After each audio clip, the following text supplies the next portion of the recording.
I'm Ethan. I love muzzleloading. Today we're talking with Kris Daman. Kris is an anthropologist, a historian, an art historian, a weaver, and a tanner. Just an all-around traditional crafts artisan, I guess is what I would call him, really. We're going to talk with Kris about how he got his start in muzzleloading and how it led him down a road to discovering or rediscovering or relearning a lot of traditional crafts that many people have kind of tossed by the wayside in recent modern times here. Kris is doing a lot with processing game and game animals and using the materials that those animals provide to recreate a lot of very popular for the 18th century accoutrements and useful tools. Kris, how did you get your start in muzzleloading and its associated crafts? Well, it's a lifelong interest in history, and I grew up down in Monroe, Michigan, which is a historic town in southeastern Michigan. The neighbors had a stone fireplace in their backyard from one of the original settlers. The River Raisin was a major battle for the War of 1812. In fact, one of the battle cries was "Remember the Raisin" by the Kentucky Volunteers that had come up to help out in the battle. Yeah. And then I lived across the street from George Custer's farmhouse. Really? I used to play in his apple orchard where his horse was buried. Wow. Yeah, Annie Oakley and Wild Bill Hickok used to come to that farm. But I was there a lot because there was a big woods behind the place. And so about what year was that, just to give everybody some context? It would have been like 80s, during the 80s. And then like 1984, our family moved to Indiana because the job market for my father went bad. Mm-hmm. My neighbor down in Indiana was heavy into muzzleloading and reenacting, and I didn't know that world existed, and I got bitten by the bug back then. Okay. They used to shoot competition down at Thunder Creek muzzleloaders. Yeah. Down near Martinsville. They're still going. Yeah, Rex Young was the one that got me into everything, and then Glenn McLean lived right down from where we used to shoot down there. So it was beautiful country. I did a lot of hunting in there. So how were you introduced to it then? What was Rex showing you, or? Well, he let me shoot his flintlocks. Uh-huh. And he took me to the first rendezvous, and I looked like a typical pilgrim with corduroys and a fringe jacket he loaned me. Yep. And I bought my first muzzleloading gun from Glenn. It was basically a Type D French trade gun. So he just started me into shooting and what I needed. And then they reenacted the Rogers Rangers from the 1750s. So I would go to events with those guys, and everything just kind of built on top of that. Okay. But it's also a family thing. My mom's family is German and English, so with the German side, I've always been interested in Jaegers, but my dad's side's French Canadian, and our family's fur trading post is still down in Monroe. Yeah, it's called the Navarre Anderson Trading Post. I grew up playing next to it, and they had a dugout canoe. Oh, that's cool. Yeah. And I've always been interested in historical artwork and native artwork. I used to trap a lot of muskrat, and I'd take the hides and try and figure out how to tan them, and they'd turn into dog treats. But eventually I discovered the W. Ben Hunt Indian Crafts books, and then Francis Densmore. And once I got into the Densmore book, I learned about basically cultural anthropology and kind of a more realistic art forms versus the Boy Scout crafting, which I'm not putting down. That's a great place to start. Yeah. But kind of like finger weaving, that kind of thing. Yeah, exactly. Okay. My start in finger weaving is I went to Indiana University, Purdue University, Indianapolis, and we did a field trip to the Chicago Field Museum, and I met a Cherokee lady that was demonstrating finger weaving there, and she showed me the Alta R. Turner finger weaving Indian braiding book, and the rest is history. Wow. I got to be friends with Tim Connon. He wrote a chapter in one of the book of buckskinnings. And we shared a lot of research back and forth. And he just kind of mentored me in finger weaving. But it's just the last couple years that I've really been able to apply myself full time. Okay. So how long was it after you got exposed to that first Thunder Creek rendezvous before you went to the Field Museum and expanded then out into kind of the native craft side of things? Probably about 3 years. Okay. I mean, I was just, I was using chrome tan and all that kind of stuff. And, Yeah. Nobody was brain tanning back then, or if they did, they didn't talk about it. It was hard to learn about, but I was trying to learn how to do it, quote unquote, right. As far as using the proper yarns, and then brain tanning my own hides, and I processed my own backstep sinew and all that. Right.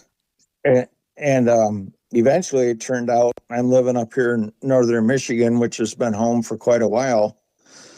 And I've gotten so good at brain tanning, I've tanned 6 buffalo hides by myself. Goodness. Yeah. Well, I lived in a 2-room cabin for about 8 years, and I slept under the buffalo hides because it'd be 24 below up here sometimes. Oh my gosh. For a week. Yeah. So you're way up there. Yeah, I'm up by Mackinac City, Fort Mitchell-Mackinac. Okay, yeah. Yeah. So, but yeah, I just kept getting more hardcore and hardcore, and I've been processing bladders. I make buffalo hair ropes. I'm currently working on a buffalo wool and stinging nettle fiber tump line, which is mentioned in Ted Blue's Long Hunter book. And it just seems like, taking it to a whole nother level. It's hard to explain, but it feels really good, and you can tell when it's right. When you're talking about kind of going these different levels, is it fair to say that you're going from kind of in a story sense for what you've been doing here? You're going from that first rendezvous and these levels that you're talking about. You're understanding the period methods and the tradition there more and more. Is that kind of what you're meaning there? Exactly. Okay. And it takes time and patience. And like, everybody else says, everybody has to start someplace, and it's up to us to encourage those people and share our knowledge, which is really important. And like you were talking about before, that sharing knowledge is becoming more and more common versus hoarding it. And we still, I don't know everything. I ask questions all the time. Yeah. But yeah, I started out in, cheesy leggings and all that kind of stuff. And then eventually once I got up here, basically, I worked into brain tanning, and I do some false embroidered moose hair and tump lines and stuff like that. I lived out in New Hampshire for about 7 years and was able to go up by Quebec, and I skinned moose for a day. And I got a bunch of moose hides and moose hair and taught myself how to do false embroidery. Nice. Wow. That's awesome. That's something. I feel like a caveman at times. I work in a little wood here and there and maybe some leather, but the nettle and moose hair tump line that you're talking about, I got to see that a little bit at Kalamazoo, and it was just fascinating how fine everything was. And then looking at the examples of the completed tump lines you had, it was neat seeing, again, the fineness of the work, but then it as a completed piece, just the artistic nature of it, but the utilitarian strength of it was just fascinating to me. Yeah, you can, like with the twine tump lines, you could probably tow a car out of the mud with it. They're really strong. That's awesome. So, but I made that twined split shot pouch like you have. Mm-hmm. That's in the Patterns of Power book by Ruth Phillips.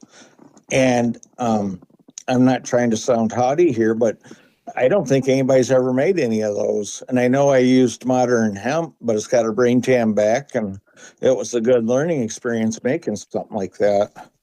And it's tiny, the twining back and forth is really tiny on those. Oh yeah. So are you intrigued by trying to figure out how these things were made and then make them to that level of fineness, with the tightness of the weave? Is that part of the creative process for you? Yes, sometimes I study an artifact for up to 2 years to try and figure out how it's made. Okay. Because there isn't any research out there. I use modern materials like for my tump lines, just because it makes them a little cheaper and it's quicker to get them made. Yeah. I can do them with the basswood and dog bane and all that, but it would cost an arm and a leg. Yeah. Unfortunately, the market for that kind of tump line is pretty minimal. Yes. Once you start working with that kind of stuff, you realize how small and how least amount of product that people were using. Like there's buffalo hair prisoner cords that were in the former John Painter collection, and they belonged to Jim Thorpe. And I was able to handle and study one of the originals, and it was an 8-cord braid, and it was under 3/8 of an inch in diameter. It was a square braid, and it was all covered in quill work and had pericardium on them and stuff. And you realize the fineness of a lot of their work. It wasn't clunky or chunky or anything like that. And you also realize that they made mistakes too with stuff. It wasn't all like absolutely perfect. In some of those mistakes, are there some like missed weaves or missed stitches in there, like I might do if I was trying something like this? Yeah, like I drop a cord and I gotta go back and undo the whole thing and pick it back up, or I do an extra row of beads. Like I just finished a hair drop that's out of the Canadian History Museum, and the beadwork's all done with horsehair, and I put an extra row in it by accident and didn't realize it till I got all done. Oh no. But most people wouldn't even notice, but as the maker, you kind of realize where your mistakes are. I think we're prone to look at our mistakes before we look at our our finished work. Yeah, that's for sure.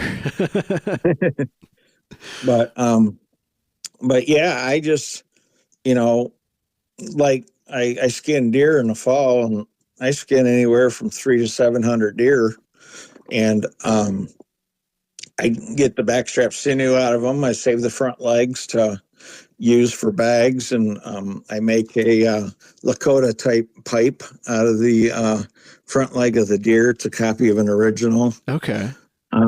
I've made a deer leg bone tube pipe where both ends of the bone are cut off and it's hollowed out, and then it's wrapped with a buffalo neck tendon. And I think the reason they did that was just to keep it from cracking. But I actually used a buffalo neck tendon and made it all the old way. Wow. And it yeah. So are hunters up in Michigan, are you skinning and tanning for them? They're bringing you a deer, or how are you accessing that number? Well, I live in a real rural area. Okay. And our deer population's insane. Well, for one county, we had 3,000 doe permits issued. Oh my gosh. Yeah. And the deer average 150 to 170 up to over 200 pounds. They're just monsters. Really? Yeah. They're big bucks. But it's all cornfields up here and soybeans and things like that. So people come from all over to hunt up here. I slowed down a little bit in my skinning just for different reasons. But well, it was a way to get hides for free, and I was able to get them skinned the way I want to, and they weren't full of knife cuts. Okay, yeah. A lot of times when you get a deer hide, it looks like Jack the Ripper skinned it. So, but and it's a good way to learn. I mean, I don't know, I'm kind of hardcore or crazy, I don't know which, but I'll be out there skinning and there'll be a friggin' blizzard out and I'll be out there skinning for the farmer, and they just look at me and shake their head. But you just get in the zone with it. Yeah. Yeah. The harder it is, the better I love it. Okay. So you were young and you took this trip to the Chicago Field Museum and you got exposed to this traditional weaving. What was the next step then between then and where you're at now? A lot of long steps. Well, I'm being honest. Yeah, I love that. I got the Turner book. This was pre-internet, so I had to order it from a bookstore, and I started messing around in there. Uh-huh. And it wasn't too much later that Tim Connon's finger weaving article came out, and we started trading information back and forth. And then I wrote to several different museums looking for some really early research they had. The Hay Museum used to publish an Indian monographs pamphlet, and I used to get copies of their 1920s pamphlets on finger weaving and twining and stuff like that. Yeah. So lots and lots of research and experimentation. It took me over a year to learn how to do the oblique or open-faced weave. Okay. And then like just studying pictures, like in the Francis Densmore Chippewa books, they made a sprang sash, which is a netted sash, and it's the one I showed you. It's real stretchy. Okay, yeah. And I figured out how to do that like back in the 80s and made my first sash that way just to see if I could do it. And then it was a matter of learning what yarns were appropriate. I was using like a 4-ply yarn before I learned that, your 2-ply hard spun yarns were pretty common. And then that's carried into where I'm using buffalo wool yarn. And I've actually made my own yarn from possum hair and raccoon hair, which was more common back in the Southeast. Okay, really? Yeah, I get possums and that were hit on the road, and then I dehair them, and then I just wash out the hair and then spin it, and it makes a really nice gray and white yarn. Wow, I would have never thought. Yeah, they make in Australia, you can buy possum hair yarn. Their possums are a little different, but okay, you can get the yarn. So I guess I went from meeting that lady in '88 to trial and error, to lots of research, to figuring out which yarn is correct, meeting Tim Connon, and just doing it, lots of doing it. And so, when did that lead you then into some of the schooling that we've talked about? I did medical anthropology, and I did historical archaeology. And I worked on the Wea Indian Village in the 80s, maybe early 90s. But I worked on the Wea Indian Village Archaeological Field School, and I worked in the lab. And then we had a historical lab at night in the college, and we were working on the Weotanon artifacts that were collected back in the 60s. Wow. And it was kind of fun because I would stump the teachers because I had more research than they did. You'd been doing it kind of before and during, really, in your own time. Yeah. Okay, yeah. One of my archaeological professors was making fun of me as I was talking about trade guns being nailed together. Uh-huh. And I was in the lab, and I walked over and grabbed 2 of his books and said, "Well, here you go." And I wasn't being a smart aleck. I was just saying, you need to know your stuff before you start teaching. Right. Yeah. Yeah. So, and I just would spend hours and hours and hours doing research. I would go through bibliographies. I got a 10 by 10 room. It's wall to wall books and binders full of research. So it's a pretty serious thing, I guess. Yeah. Oh yeah. That's fantastic. Yeah. So that's, and I did, I worked at the Indianapolis Children's Museum for a while. I worked at Conner Prairie and volunteered there for a long time. Yeah. I worked up here at Fort Michilimackinac. So I was able to apply my schooling, and then just so I could work and do my own research independently. I worked as a meat cutter for about 21 years. It's just because I wanted to be able just to focus on what I wanted to do. I wasn't impressed with the politics of colleges and museums. Right. It's nice to go and just work with your hands for a little while. It is, and experiment. Yeah, and that probably lent itself well to, to leading you to where you're at now, being able to skin a deer and or any animal really, and get the materials that you want out of it the way you want. Right. And my biggest thing is I'm learning as much as I can about these old skills. And then I post on my Facebook and Instagram how to do it and the history of it and where the original is. My biggest thing is to teach people and preserve the old time art forms, and do it with a sense of humility and being happy that I can share it with people and teaching. There's just so much. I mean, like when you do your first buffalo hide, and I dry scrape, I don't do wet scrape where I put the hide in the frame and it's all flush. Okay. And I let it dry. And then I use a big commercial scraper and I dry scrape the whole thing. And once you start seeing the vein lines in your first buffalo, it's almost like a spiritual experience. It's like, this is just an incredible animal, how big they are. You're just seeing what makes it work. Exactly. I've used, this is kind of gross, but I processed the bladders and then the heart sacs, the pericardiums. Okay, yeah. I get them out of the buffalo and I wash the bladders out really good and dry them and blow them up. And I have quill workers out west that buy them, and they're folded into envelopes and made into porcupine quill holders. Really? Yeah. Because I've read a lot of seeing things like those bladders or the pericardium sacs being used. I mean, that's something we've all heard at some point, is that no part of the animal is wasted. No. So I think, it might be a little gross to our modern sensibilities, but I think it's really neat. I mean, how many people can say that they've processed a buffalo bladder to make it usable? I mean, just as it would have been 200 years ago. I love that. It's fascinating. Thank you. Yeah, I love it.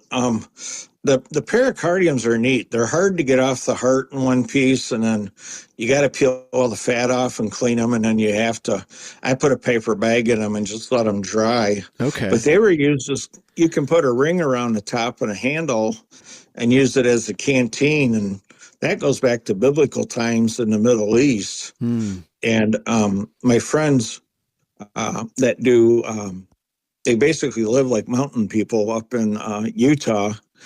They use them as basically Ziploc bags. When they go on horse trips, they gather all their herbs and stuff like that and put them in the pericardium. So it's a storage container. Yeah. Well, it's probably a bit more durable, and if you lose it, I guess it just goes back into nature. Yeah, they are pretty durable, and they're big. How big? Probably 8 inches long and maybe 6 inches across at the top. Okay, wow, that is big. Yeah, you could fit probably 3 softballs in one.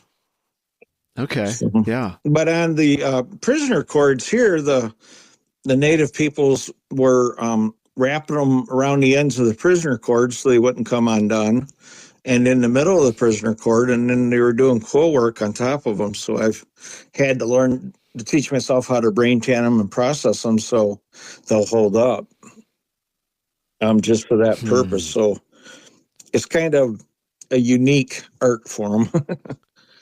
Right. So I imagine in that use case of the prisoner braids, then that's a pretty high stress situation for that material. Yes. I mean, originally, yeah. They were, and they got tore up and wore off. And something we got to remember is a lot of their stuff that they made and used was kind of disposable. If they made a skunk skin pipe bag and it wore out in a year, well, you just made another one. Where today for us guys, it's hard to come by stuff, so we protect it and want it to last a long time. Right. That was kind of another thing that I learned how to do. Is there's something called animated skinning, And there's an article you can find online by Isaac Walters called "Without Them, There Would Be No Smoking." And it's about fur pipe bags. And there's just a slit made between the paws down the center of the chest, and the entire animal comes out of there. And then you brain tan the hide inside out, and then you turn it right side back out, fur side out, and you put the skull in it. And there, I learned that. I taught myself how to do that about 15 years ago, just from looking at the pictures and figuring out how it was done. Wow. Yeah, I would like to find some Native people to teach that too, because it's how the traditional Meday or medicine bags were made and things like that. And a lot of guys don't know how to do that. And I just really think it would be important for people how to learn to make stuff for their own society. So what period or era would that have been from? Early 1700s up until today. Okay. Wow. If you look up like the otter bags that are really decorated and have that small slit in the middle, those are still being made, not very commonly, and were made up, at least until the early 20th century.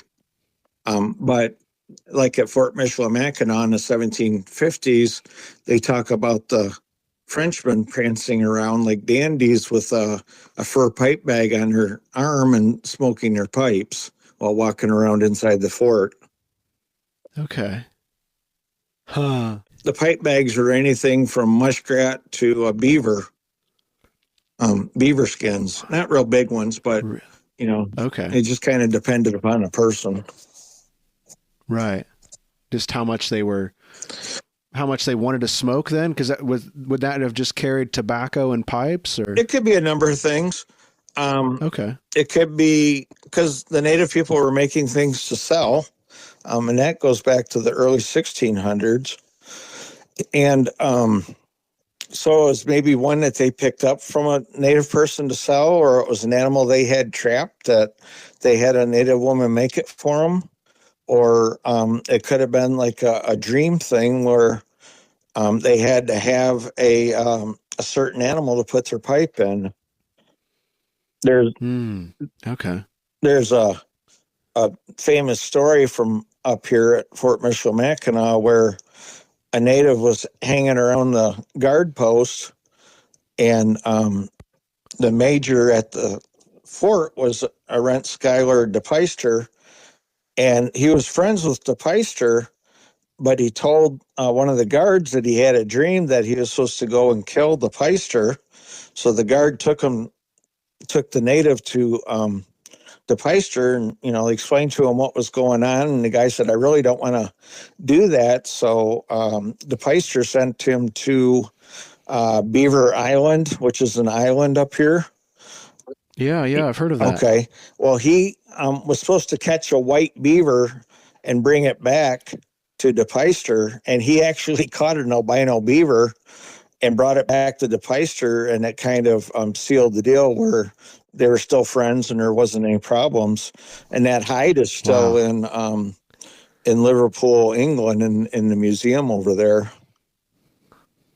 So, dreams and animals and all that can have a lot of effect on like your pipe bags and stuff like that. So it's kind of a deeply personal item then, in many cases. It can be, yes. Yes, exactly. Okay. Interesting. Yeah, the Frenchmen were using it as kind of because they were decorated with bells and quill work and, and all that kind of stuff. They were just beautiful. So it was like a clothing accessory like we have today. This podcast is brought to you by Muzzleloader Magazine, the publication for traditional black powder shooters. Since 1974, Muzzleloader has been the leading magazine devoted to traditional black powder hunting and shooting. Each issue is jam-packed with articles on hunting, shooting, gunsmithing, do-it-yourself projects, living history, American history, book and product reviews, and much, much more. Muzzleloader Magazine is the best traditional muzzleloading magazine, bar none. I'd like to thank Jason at Muzzleloader Magazine for his continued support of I Love Muzzleloading and the I Love Muzzleloading podcast. This podcast is brought to you by Thor Bullets. Thor Bullets are a premium full-bore muzzleloader bullet designed specifically for modern inline rifles. Thor Bullets do not require plastic sabots or belts to be fired, meaning less cleaning for you between shots. The patented copper base creates an airtight seal, giving you greater distance and accuracy. Thor's unique engineering allows the bullets to retain 95% of their weight upon impact, and the controlled expansion ensures large, easy-to-follow blood trails. Thor bullets are currently available in a 50 caliber version that is sized to your specific bore. For more information on these great bullets, visit www.thorbullets.com. We'd like to thank Thor Bullets for their sponsorship of this podcast.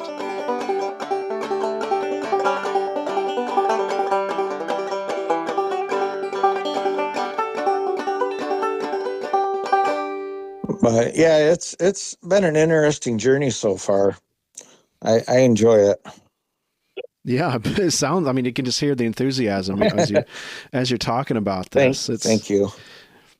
I like it because it's a very period. It's a very traditional thing, but it's not. It's not necessarily as flashy, as a big gun or something.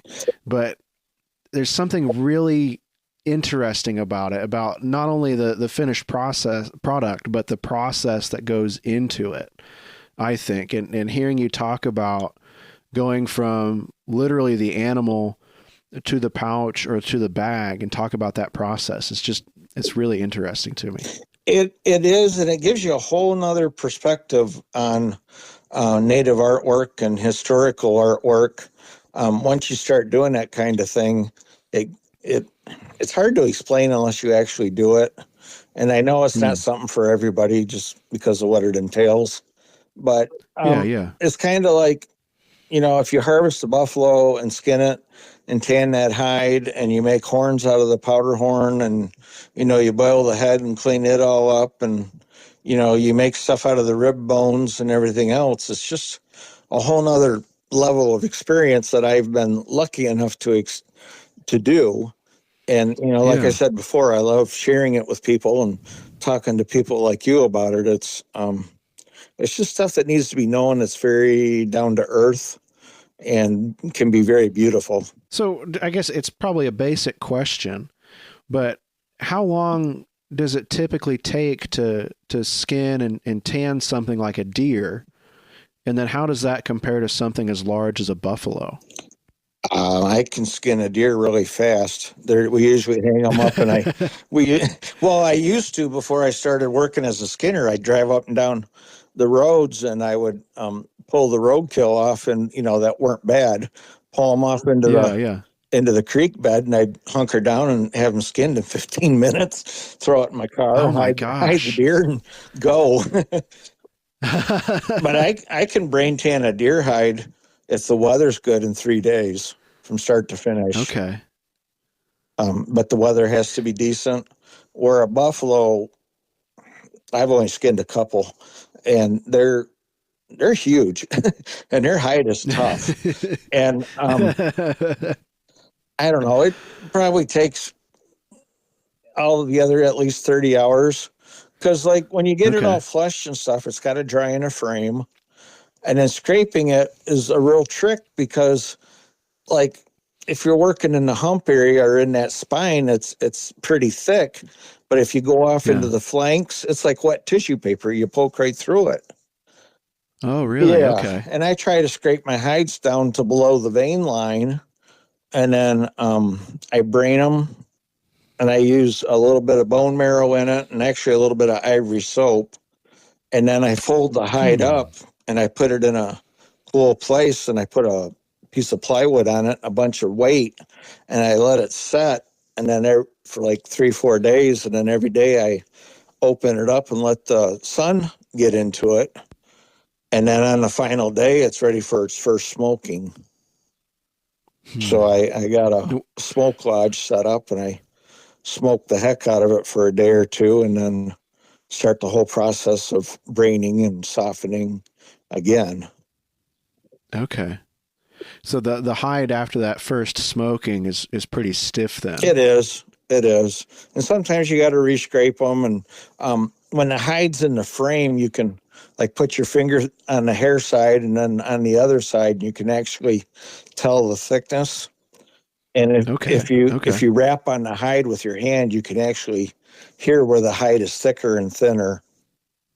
It's a different tone. It is a different tone. It's like a snare drum, kind of. Ah, interesting. Okay. Yeah. But so yeah, sometimes you got to re-scrape them. Sometimes, you just got to keep after them. And actually, when you get them all done, the best thing to do is just get them out and use them. And the more they're around campfire, and the more they're getting slept on and everything else, the more they're going to get soft. Okay. We use deer skins up here that are just dry scraped and basically rawhide with the hair on, and we use those for seats and blankets and everything else when we're out camping. Okay, just some extra comfort and warmth. Yeah, and that's the way they were doing them up here. The Odawa and the Chippewa and stuff were doing in their camps. It was a pretty common thing.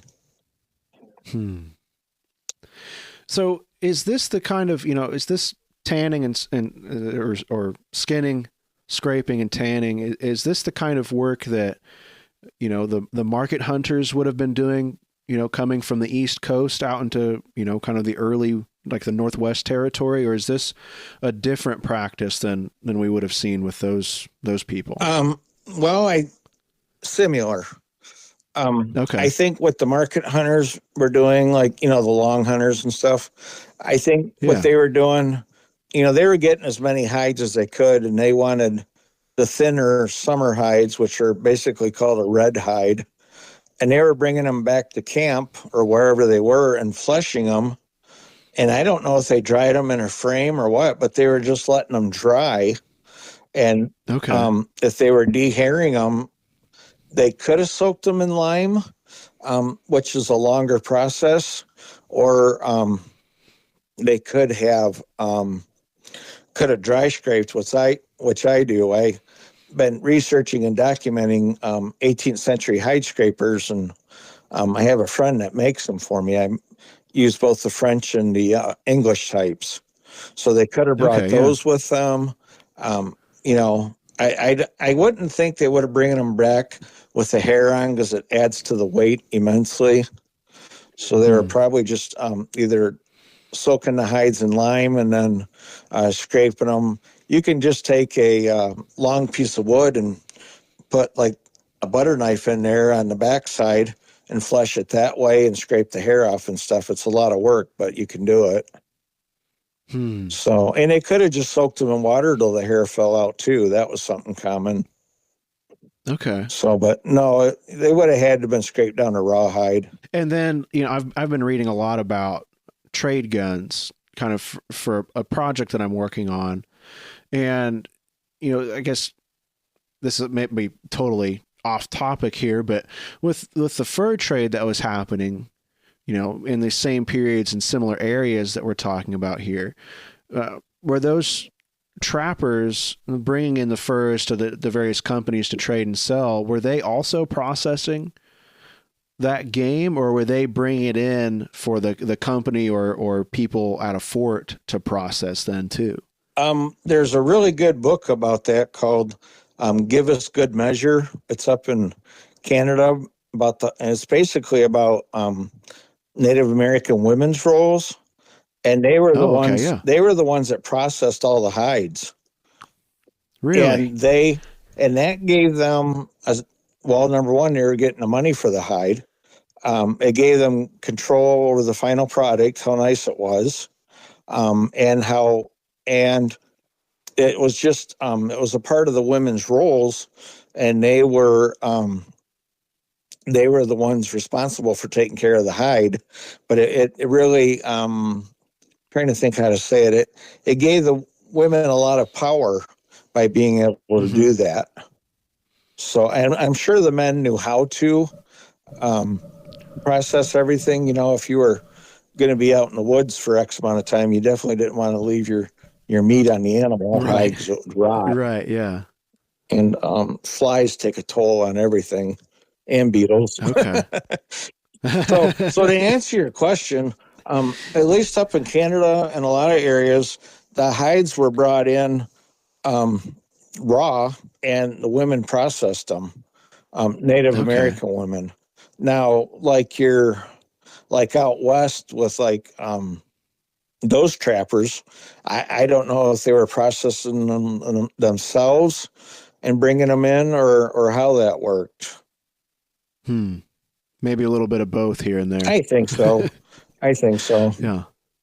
So, and you got to remember, like the beaver hides, they weren't buying them for the same reason like they do today. The Native Americans were spearing beaver. They actually had dogs to hunt beaver with. They were Really? shooting beaver. So it wasn't like you're trying to just have the whole hide. Early, like 1600s, early 1700s, they were making blankets out of the beaver hides, and it would wear all the long guard hairs off, and it would be just left to what they would use to make the fur felt out of. And Okay. they were paid a premium for those blankets. Really? And so they could just, for lack of a better way to put it, just stitch several beaver together to make that blanket. Right. And they would wear them and sit on them and sleep in them and everything else. And once it was worn down to a certain point, it really wouldn't keep you warm, but it was, they used, it was being used for felt by the company, when it was shipped back to London or France. Huh. So things like I brain tan beaver hides, and they actually call them a baby buffalo. I'm making a beaver pipe bag. I had to take over an inch of meat off the butt right above the tail because it was so thick. Really? Yeah, they're right down the spine and the rump and the shoulders. You actually have to thin them like you would a buffalo hide. Wow. Yeah, they're well, the beavers up here, I don't know, probably like the ones in Indiana, they average around 50 pounds or more. Yeah. We've got some big beavers down here. You do. I remember that. You got nice otters down there too. I cannot believe the otter population. I mean, when I was a kid, it kind of seemed like, we knew about otters, and there were always tales of them, being in the rivers and things. But now it feels like you just drive over a river and you're seeing otter activity somewhere. And it's just, that's cool. Yeah. It's neat to see them. Still a lot of the small ponds and things are just muskrat. It's about all that's in there. But even on the bigger lakes and things, and definitely the rivers, it's just neat to see the otter activity. We've actually, we were talking to a buddy here in my area, and he's dealing with some like transient otters. He stocks a small pond to fish in, and about every spring, a group of otter come in and just clean out his pond in like a week that he was planning on going and fishing once it warmed up. And so he's worked with several conservation officers and DNR officials just to try to figure out, because he's stocking it as well to maintain a population of fish and things. And it's not that he's upset, but he wants to know what. He is upset a little bit because he's losing all his fish. But they're a powerful animal. They are, but here in Indiana, they're set up where you can trap a very small number of them, and you have to take them to a DNR station. Then it's the same way up here. You got to get what's called a CITES tag and turn in the skull and all that, which is good. It's really important to have that kind of management. Yeah. It kind of keeps track of them and helps you kind of get an idea of where the population's at. But mink. Go ahead. Mink will get in those ponds and do the exact same thing. Really? Oh yeah. When I lived on the river raising, I'd be out in the middle of the river and I'd have mink in my traps. Or they would come through and they would eat the muskrat that you caught. Okay, just clean out your trap. They're ferocious. Yeah, they're ferocious. Huh. So, but that's just a circle of life. Nature is not nice. Yeah. I like to tell people that, nature just is, it is the way it is, and that's how it goes. Yes. Yes. Back to the brain tanning, if you don't mind. Of course. Yeah. Something I did as an experiment a couple of years ago was somebody gave me an Angus hide, and I was able to completely scrape it and thin it, and I brain tanned it into leather. So I had a whole Angus that was done as leather, and it was all brain tanned. Wow. I'm going to make some shooting bags and stuff out of it. And then I did a hair-on Holstein hide, all brain tanned. Wow. So there, so that if you want to get ridiculous, that's how far you can take your brain tanning. So you made a distinction there between leather and a hair-on hide. For somebody out there that's just kind of learning about this and is seeing, different recommendations on what kind of leather and how to use different things, what is the development process like for just the leather and then the hair-on hide that you're just describing? Well, okay, we'll take a deer hide. Mm-hmm. I mean, they're both brain tanned and they're both leather. But when I say like brain tan leather or buckskin, there's no hair on it, and it's just a big piece of soft deer skin. Okay. And I smoke my hides with cedar chips because it gives me a consistent color and it helps keep the bugs out. So it turns them that real nice gold color. Okay. And but you can, doing a hair off hide, you got to scrape both sides and then brain it and soften it and smoke it. Where if you're doing a hair on hide, like a deer hide, you flesh it, then you put it in the frame, and then I scrape it, usually dry scrape it twice after it dries, and that takes off that epidermis. Okay. And then I brain it and I put wet towels over it and I let it set at night, and I soften it and smoke it, and I do it 2 or 3 times. And that's a hair on brain tanned hide. Okay. So, but brain tan was the appropriate tanning procedure then in the 18th century. Is that right?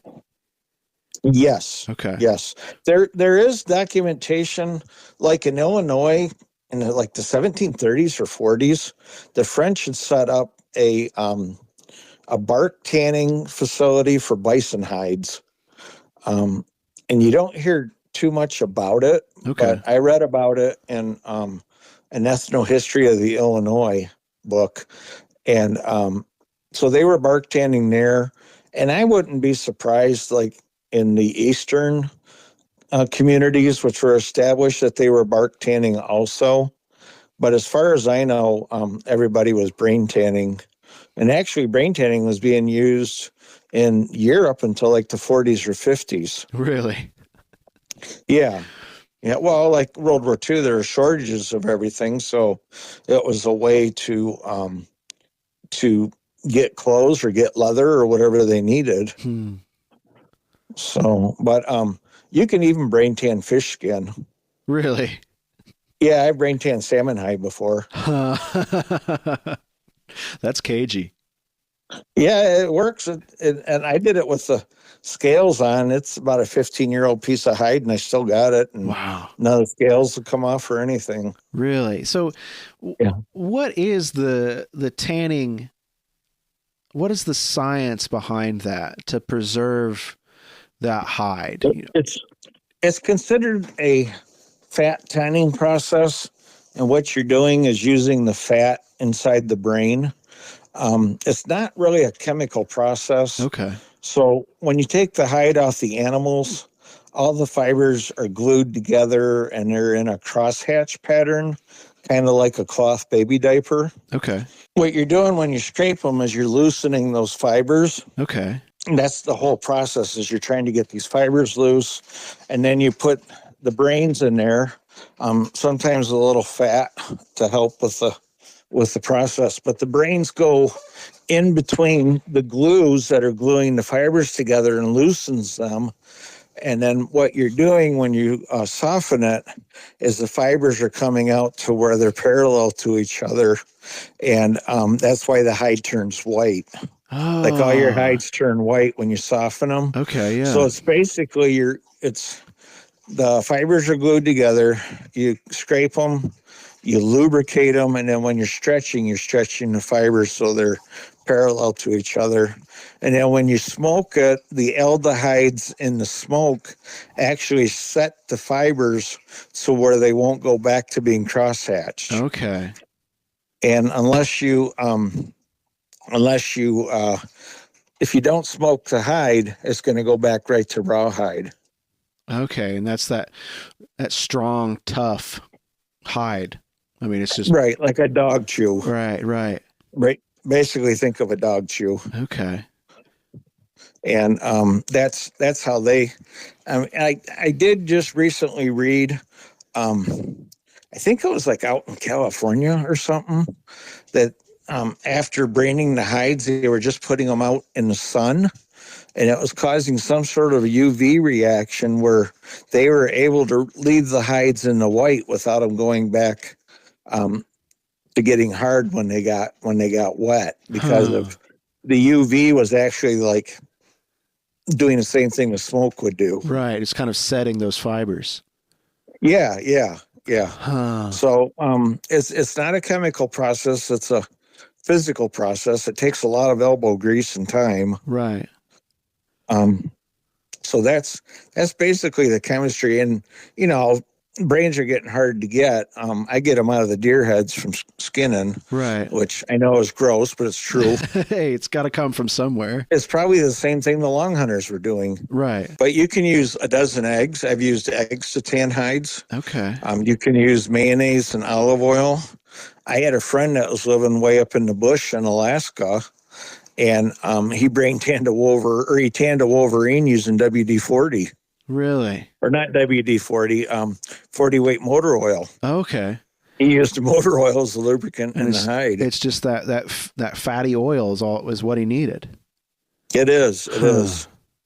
So the more, I don't know, the modern tanning methods or processes, are those more of a chemical process? Like the chrome tan or oil tan or. The oil tan, or what they call the German tan hides, from my understanding, are tanned with codfish oil. Okay.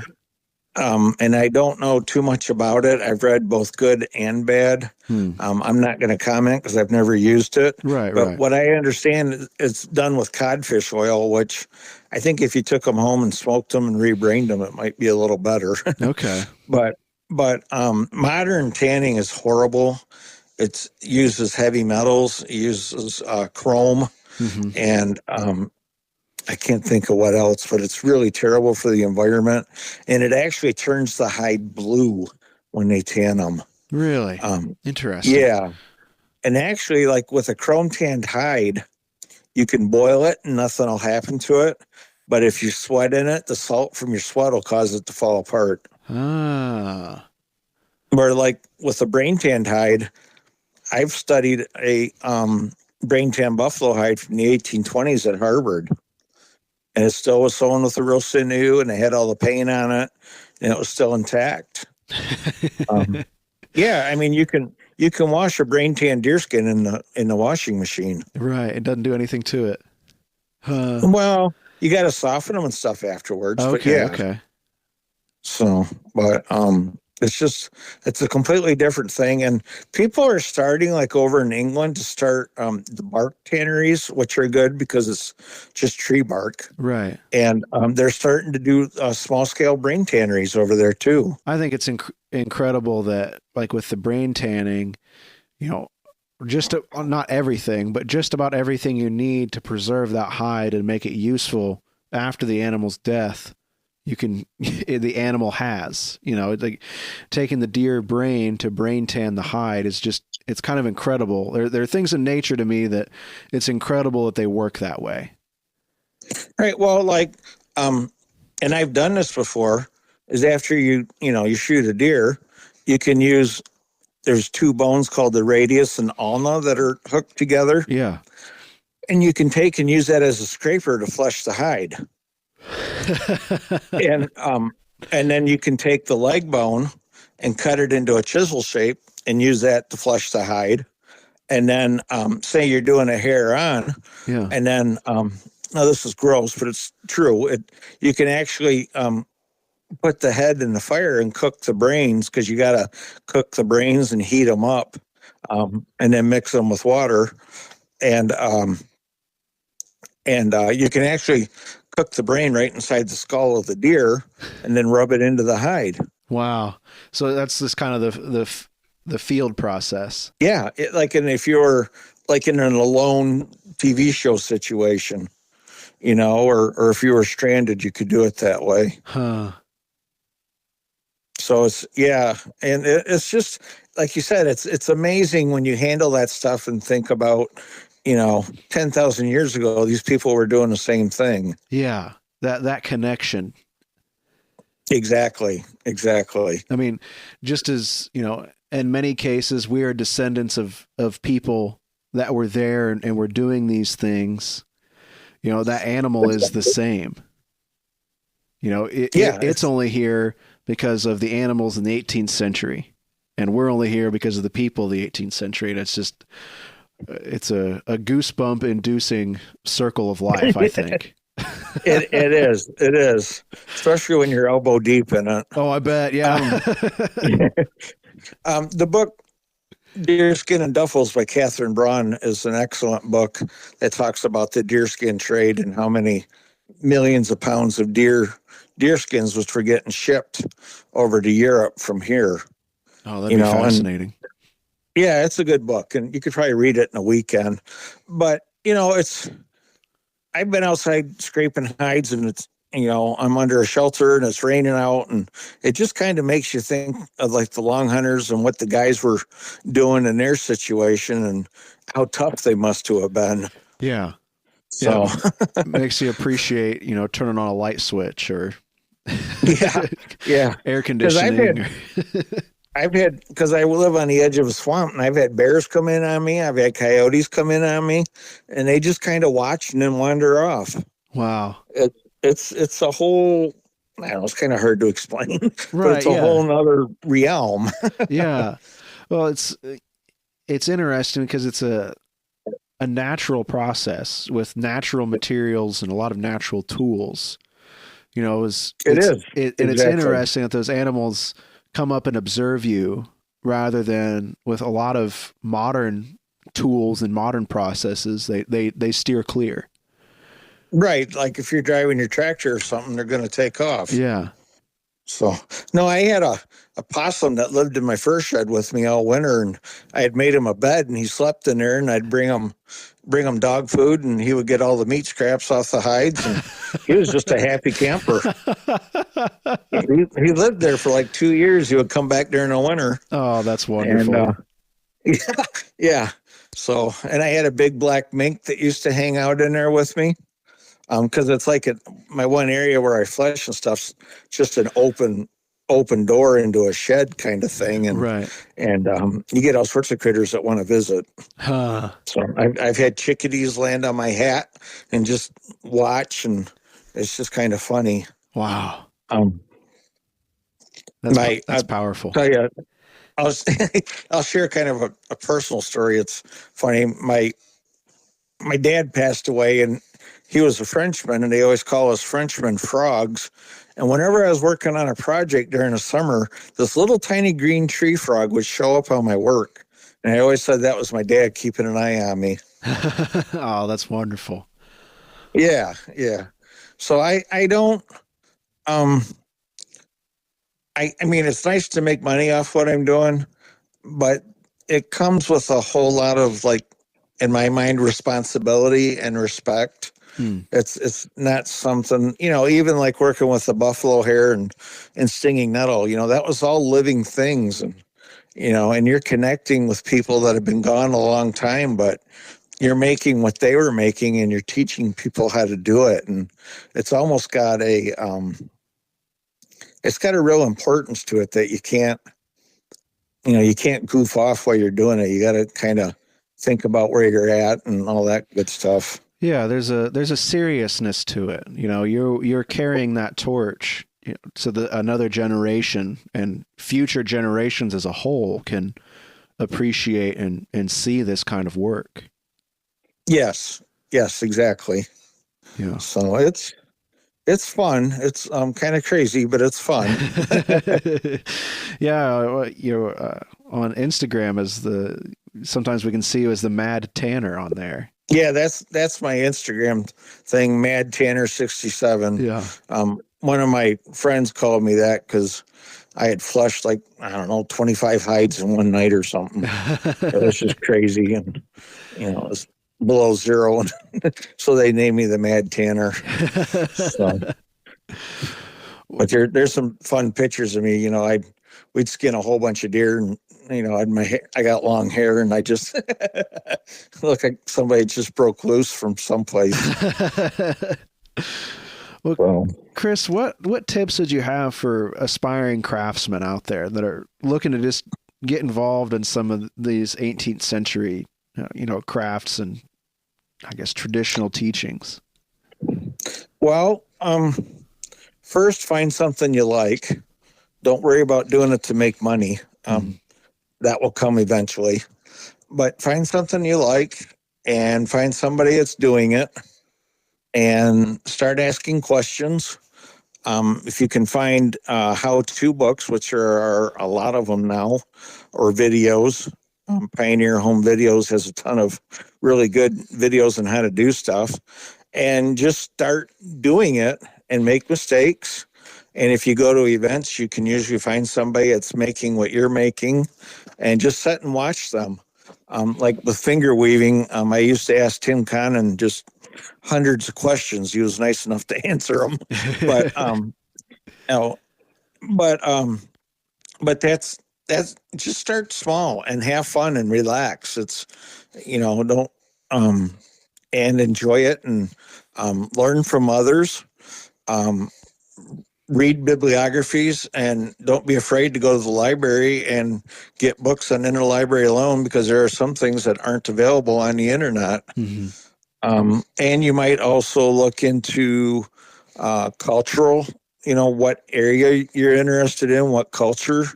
If you're in Pennsylvania, are you looking at the Germans and, maybe they were doing fracture work, or your French Canadians were big into weaving and fishing and stuff like that.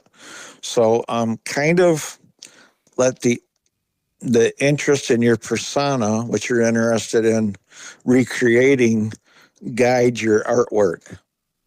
So if you want to be like a colonial gunsmith, figure out, where you'd live and what you'd be making and what style of gun.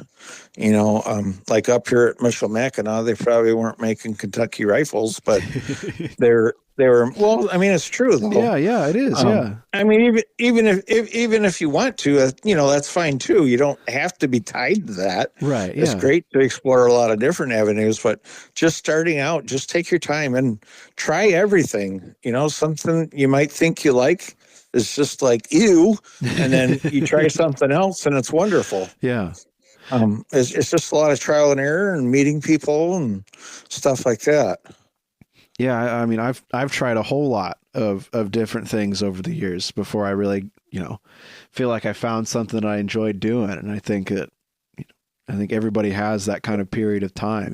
You try a bunch of things and a lot of stuff doesn't work, but there's something that really just clicks for you.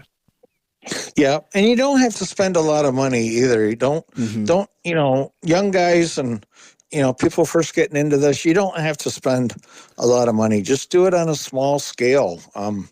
Find somebody at deer hunts and get a hide and watch a bunch of videos on YouTube and try it. Yeah.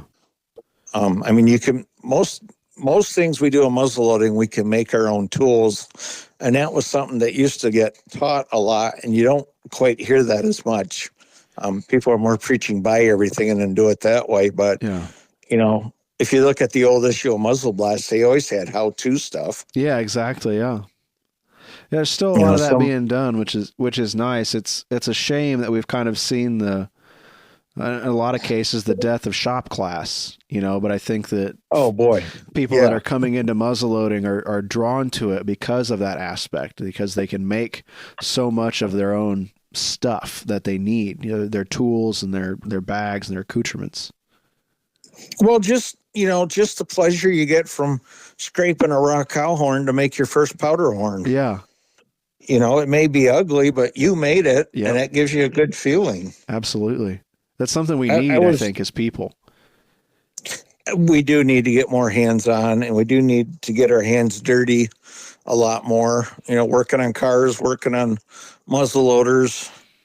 I think we've lost a lot of society since we've lost our agrarian roots. Mm. Yeah. That's just my opinion. No, I agree with you there. Yeah. Back to what you were saying at the Kalamazoo Gun Show there, I was really happy to see the NMLRA republish the Journal of Arms Making Technology. Yes. I mean, those are just full of everything. There's just great resources out there like that. Like you said earlier, that you're not going to find online. I've been talking with some friends here lately that even just a simple online search has changed a lot in the last 2 years, and it's getting harder and harder to find things. And a lot of times those books is the only place you're going to find that. Right. And experienced people. Yes. Your videos on gun building are really helpful. And I like it because you show different types of shoots. Like you did the chunk gun shoot, which is really cool. Yeah, that was fun. I spent a lot of time in Tennessee in the summers, and there was still a lot of old timers that had those old Southern Mountain rifles. Yeah, this would have been like in the 70s and early 80s. Doc Hopkins was still building Tennessee Mountain rifles the old way. Oh man. So his guns were so beautiful. Oh yeah. But it's just, I don't know. I mean, the modern technology is really good because, like I looked up that artifact in Canada and I studied it and I reproduced it. That's pretty neat. Yeah. Yeah, that's incredible. But there are some things that are getting more difficult to find. Yeah. I think it's, I think what I'm seeing is because of like what you're doing with your podcasts and stuff, we're starting to build communities of young people that have similar interests. And it's also piquing the interest of the old timers to share their knowledge. Yeah, I think that it's been really interesting seeing those two groups, I think in the last 5 or 10 years, begin to cross paths and connect. I always tell people at shows or at an event, where there are concerns about, the number of gray hairs at a show or at a shoot, and I always tell people that there's a lot of young people interested in this. We've just got to get them, from just experiencing it online to coming out in person and get them to take that leap, so to speak, into experiencing it, with a group and experiencing kind of the culture of these communities that are out there. And we're seeing a great crossover of that I think is trending in a good direction. I agree. I think just from what I see, like on my Facebook page, where I live up here is pretty isolated, but once you get down into like your areas or Ohio, it seems like a lot of the smaller historical societies, like they have a house or a tavern, yes, are holding events where they'll have like a militia drill or they'll have a women's spinning thing. And it's usually like on a weekend and part of a whole festival. So it's drawing people in that can say, hey, I want to do that. How do I do it? Yeah. Yeah, it's that or even comfortable exposure that's important. Yeah, they can get their hands dirty without having to, do whatever. Connor Perry was really good about. They used to have kids' weekends, and they would do all sorts of activities with the kids where they'd take them out in the village and they'd learn how to garden. They'd get to play with the sheep. And, they got to dress up in some of the 1836 clothes.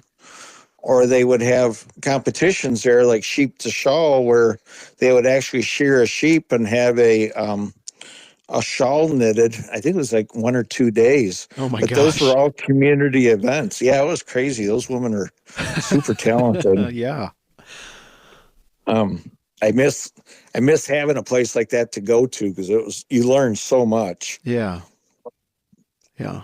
But so I think on a non-negative standpoint, you're seeing the smaller communities get people involved, and I think you're beginning to see the younger folks start, getting out there. Like you interviewed the Frontier, I can't think of his name, the Frontier Trading Company, Frontier Trading Company.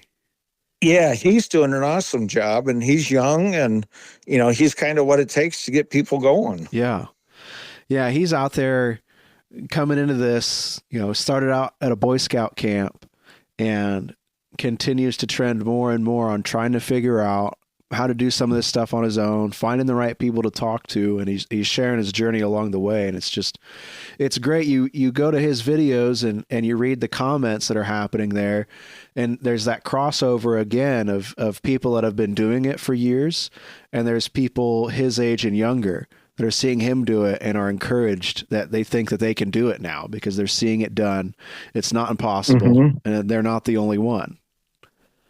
And doing it simply. Yes. You take a blanket and make yourself a haversack and go out and play. Yeah. And then that takes you to the next, kind of like, you start reading Alan Eckert in grade school, and then you work your way up to serious research. Yeah.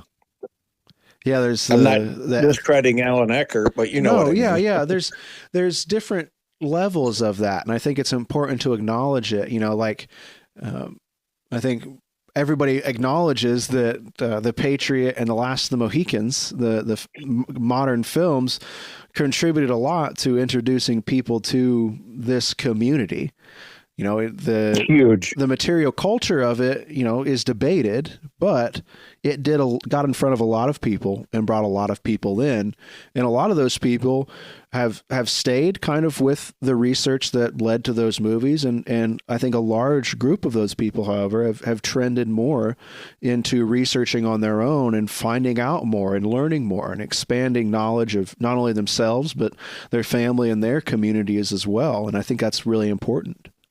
You have those levels, 100%. And it's good to have everybody. It is, and you need to have everybody. And it's, if people just want to go to an event in costume and shoot and all that, well, that's perfectly fine. It's cool. At least you're out doing it. Yeah, it beats sitting in front of the TV all day. Yes, and it's everybody has something to contribute, no matter what level they're at. Mm-hmm. And you can always learn from somebody. And, it's good to keep it family. It's, if you got a couple kids and a wife and all that, it's really hard to, go hardcore period or, whatever. It can be done, but it's just easier to, have a kid in diapers and leggings. Yeah. It is. It's much easier sometimes. Yeah. You have firsthand experience with that. Oh my, yeah. We're taking my daughter to her first 2 events this spring where we're going to be camping out. So that'll be fun. Yeah, I'm excited. And my wife is too. She's been great about wanting to get involved and go out and do this stuff. So I'll be reporting back on how well that goes. Okay. The kids look cute though when they're running around, or even when they get old enough to start throwing tomahawks or do junior stuff. Yeah, it's really cool to watch them doing that, and they got big smiles and their eyes are big as saucers. Yeah, so it's a whole new world for them. It is. It opens your eyes to how they see things, and you learn stuff from them. Yeah, you learn by watching them learn. I think it's neat. I was going to say there, the big smile and the eyes as big as dinner saucers. Comically enough, it's the same face, whether they're 5 years old or 55 years old. That first time it sticks, it's the same face. It is. Yeah, I'm going to start getting back into going to a few events. I'm going to be at the one in July at the Kempton Gunmakers Fair. Oh, fantastic. I'm going to be demonstrating finger weaving, and then I'm actually scheduled to give a talk on tump lines there. Oh, super.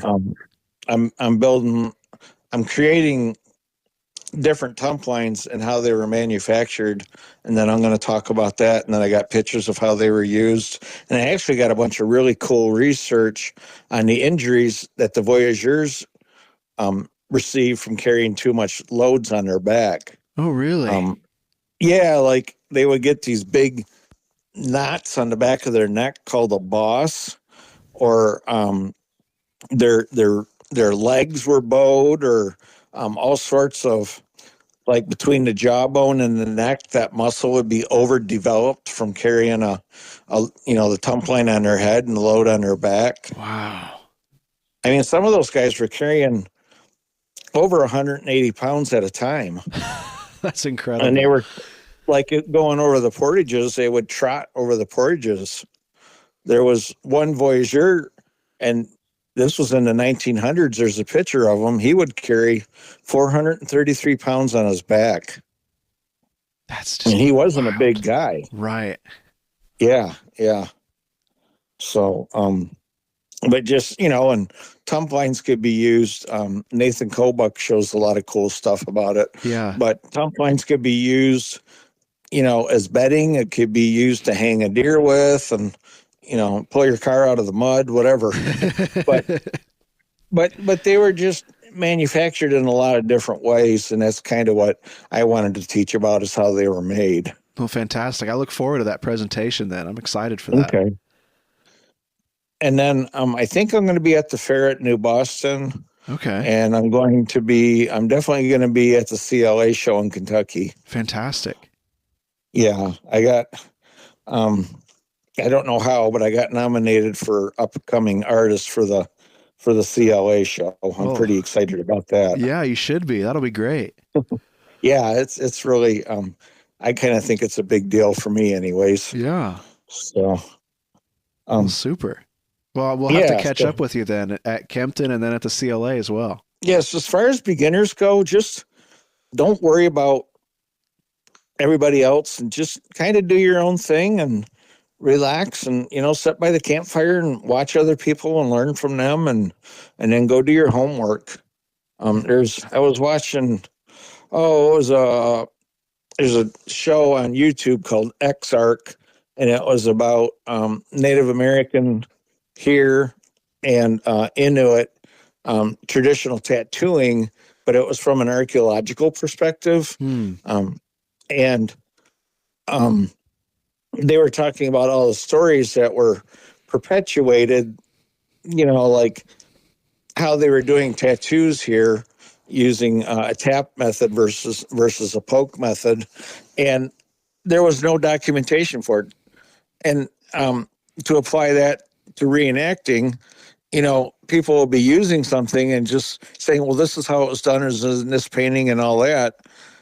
But go back and start doing research about what you question and find out if it's actually true or not. Not because you want to point fingers at the other people, but just kind of to share what you've learned and show people where you got the research for it. Yeah. Just to help kind of, if you really are trying to portray a certain era, just to say, this is where this came from. Right. And like we were saying, you don't have to be that way. You can just go and have fun. There's a lot of different levels of events. Right. Yeah. There's a variety there. That's good, I think, to bounce around within. Exactly. It's fun going to Rendezvous and throwing tomahawks and shooting competition and eating chili and just having a good time. And then, yeah. And then you can turn around and spend a weekend in the woods with your buddies that are all hardcore. So it's just kind of whatever you want to do and whatever you can do. Right. And I think people, like, if you want to go to a rendezvous, people are willing to loan you some clothes. I think we're a very giving community. Yeah. Yeah. I think that there's um, a lot of instances where if you go and get involved with a club or with a group, they're going to be there to support you and really fill a lot of the holes that you're worried about. Um, Exactly. I've heard a couple stories this winter of a local clubs in people's different areas that somebody new came in, they were excited, they wanted to get involved, didn't have the money to start, to get a rifle and get the clothes and things, and the club came together and everybody had something extra that they brought in and made it so the guy could go out and shoot and have a good time. And I think that's just the really a hopeful part, I think, of talking to people from all over in the community is that they're willing to give you something to keep you going, to get you involved. And, whatever your worry is, there are good people out there ready to help and get you involved.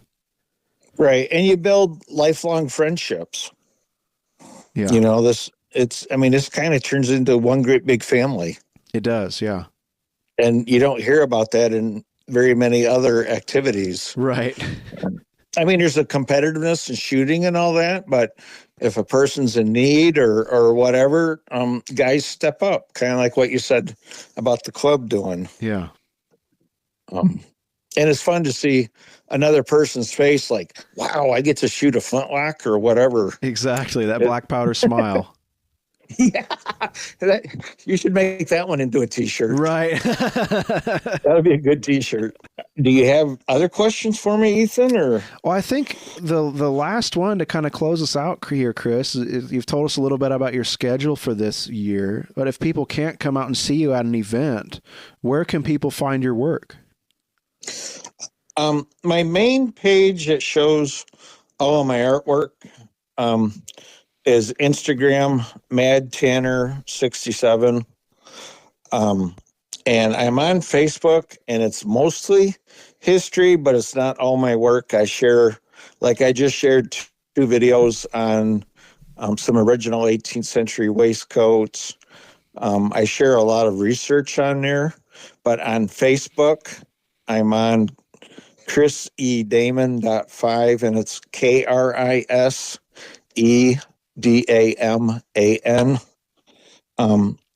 Those are the best two places to find me. And you can also Google my name and I'll turn up with different projects and stuff. So those are the best places. Yeah. I'll put links in the show notes for the episode so people can just tap and be directed right to you the easy way. Thank you very much, Ethan. Yeah. I appreciate that. Of course. I appreciate you taking the time with me this evening, Kris. This has been wonderful. Oh, this has been great. I love talking to you. It's nice to have somebody to share all this stuff with. Well, you can share with me anytime, man. I love learning. I'm just soaking it up like a sponge. I've been studying your gun building videos. I want to eventually start building trade guns. I'm interested in the early Hudson Bay Company guns from the 1690s and 1700s. Yeah. Yeah, they were kind of figuring things out then, I think, before it really started to get really streamlined. Yeah, they had patterns. The guys were required to submit a pattern to the company, and then the guns had to be built according to that pattern. So it was a selection process from a bunch of different guys, and usually only one or two people would get selected, and then they would, send the guns. They would finish them and send them here, but they were sending kind of like a kit gun over here for the gunsmiths to be made at the factories. And they were called factories instead of forts, for the gunsmiths to build during the winter. And a lot of guns were sent over here in the white because the natives wanted to paint them or finish them their way. I've just picked up, I've got it in my stack of books here. S. James Gooding's book on trade guns of the Hudson Bay Company, 1670 to 1970. And I'm excited to really dive into that one.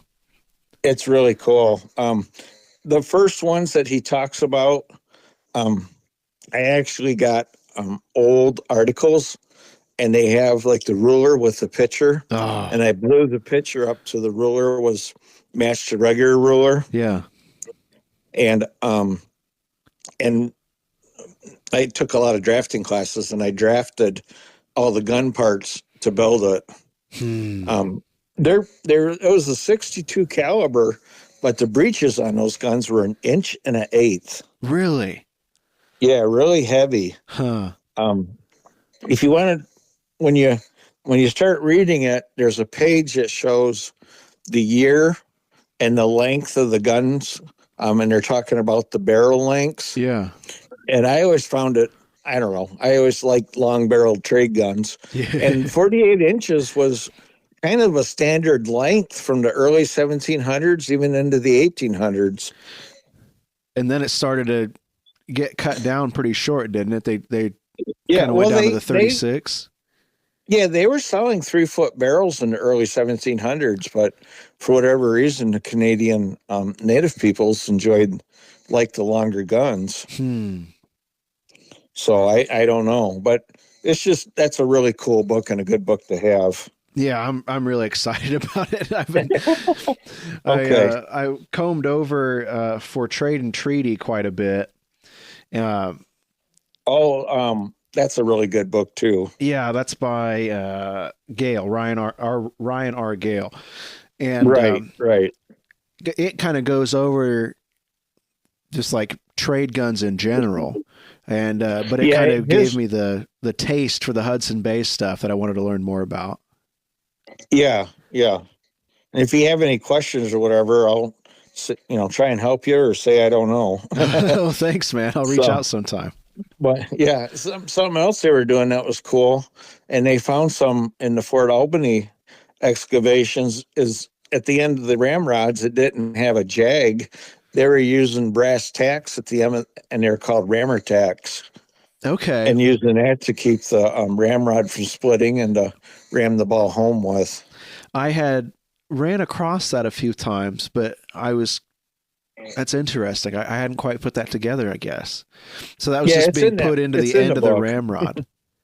Yeah, it's just like, the brass tacks were square shanked, and they were either cast or soldered as two pieces, and they were sold, and they went in the end of the ramrod. Huh. So, but he talks about it in there. So they got a lot of neat stuff. Oh yeah, I love like business history for some reason. Like I like hearing about how companies start and how they shift over time, and the trade guns is like an intersection of my fascination with muzzleloading and business history because there's industry behind all of it driving these things, but then you have the traders and then the ultimate customers on the other side of the ocean requesting different things and changes to fit their needs that are going back to Europe to get made and changed and driving demand. Yeah. Have you read any of Harold Innis's history books? No, I don't think I have. Well, he was an economist and business major, but he concentrated everything on the fur trade in Canada. Oh, so if you're really interested in what you're talking about, that would fill the bill. And then that Give Us Good Measure book is awesome. I highly recommend that one too for what you're talking about. It talks about prices and trading rules and regulations and all that. Okay, I'm gonna have to get a couple more books on order here. Yeah. So they U of M has tons of books in their archives, and they have all the Fort Wayne Indian Department records from the 1790s. Really? Yeah. I wonder how they made their way up there. Well, I think it was a book, okay, or whatever, but it's all on microfiche, and then they put it on so you can look at it online, Okay. But yeah, I would recommend For Give Us Good Measure and anything by Harold Innis, and you can get them in paperback pretty cheap. Okay. I like to hear that. Yes, yes. When you start, it gets to the point where you need to build some more bookshelves. I don't mind getting a paperback to save a couple bucks. No, I just ordered the Scalp Hello series from Alan Spencer, Okay. and I'm anxious to read those. I think that's all I've got, Kris. I mean, I really appreciate it. I'm going to have probably some more questions. We'll have to come back and do this again sometime if you'd be up for it. I'd pick your brain a little bit more. Yeah. Cool. And I encourage people to contact me and ask questions on my Instagram or Facebook. I may not get to you right away, but I'm happy to share research and share information or to talk to you. Kind of like we're doing here. It's what it's all about.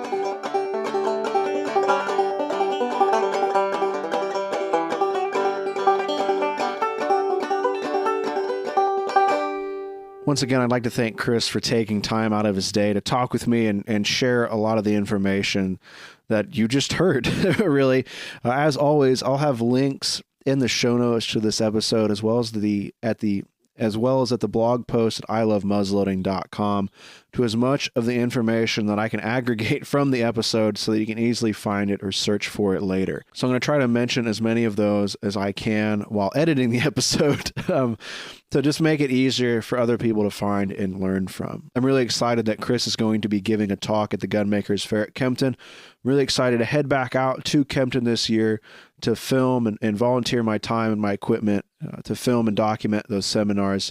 You can find the seminars from last year at the Gunmakers Fair at Kempton YouTube channel. I appreciate you sticking around. We had a bit of a pause as far as the podcast releases go over the past couple of months, but we've got some more lined up here with some great artists, great craftspeople, and great historians that I think you're going to enjoy as we head through 2024.